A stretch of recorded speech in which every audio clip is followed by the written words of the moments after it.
네, 트럼프 시대가 다시 열리면서 각국 정상의 축하 인사가 쏟아지고 있습니다.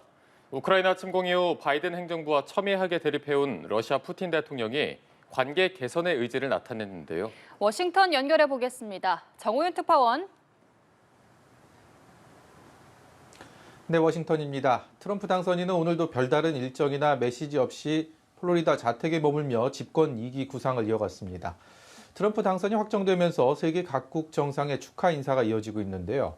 오늘은 우크라이나 침공 이후 미국과 몹시 불편한 관계로 이어왔던 푸틴 러시아 대통령이 공개적으로 트럼프 당선을 축하해 눈길을 이끌었습니다.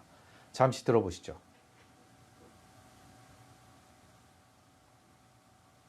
способом решать в ходе избирательной борьбы воспроизведено в новом договоре. Да, конечно. Направленная Китайская Народная Республика приходит, помогает этим экономикам, а это значит, что как результат у вас какие-то остались воспоминания, может, о ком-то? Никакой нет.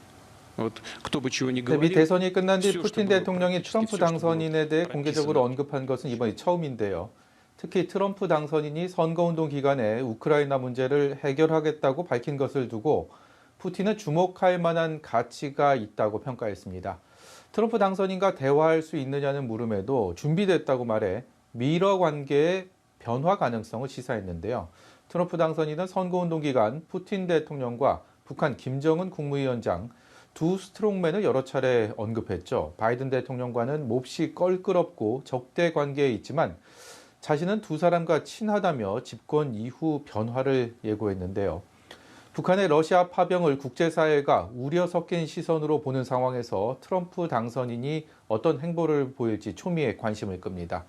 뿐만 아니라 푸틴에 이어 김정은 위원장도 트럼프 당선인에게 축하 메시지를 내놓을지도 눈길을 모으는 대목입니다. 네, 바이든 대통령이 대선 참패 이후 처음으로 공식 석상에 나섰는데요. 어떤 얘기를 했습니까? 네, 바이든 대통령은 백악관에서 대국민 연설을 통해 국민의 선택을 받아들인다고 말했습니다. 바이든 대통령은 4년 전 맞대결을 벌였을 때부터 트럼프는 민주주의의 위협이라고 한결같이 비판해왔죠. 그저 이름만 부르는 일은 거의 찾아볼 수가 없었고요. 악의적인 별명을 항상 함께 붙여 지칭할 정도로 두 사람은 앙숙 그 자체였는데요. 어제 트럼프 당선인과의 통화 내용을 소개하며 평화적인 권력 이양을 위해 힘쓰겠다고 밝혔습니다. 들어보시죠. I spoke with President-elect Trump to congratulate him on his victory, and I assured him that I'd direct my entire administration to work with his team to ensure a peaceful and orderly transition. 패배한 해리스 부통령을 향해서도 대쪽처럼 고든 기계로 온 마음과 노력을 다했다며 위로의 말을 잊지 않았고요. 민주당 지지자들에게도 힘든 시기인 것은 알지만 성과를 잊지 말자고 격려했습니다. 비록 참패로 마무리됐지만 과정만큼은 공정했다며 어제 해리스 부통령에 이어 승복 의지를 재차 강조했습니다. 들어보시죠. I also hope we can lay to rest the question about the integrity of the American electoral system. It is honest, it is fair, and it is transparent.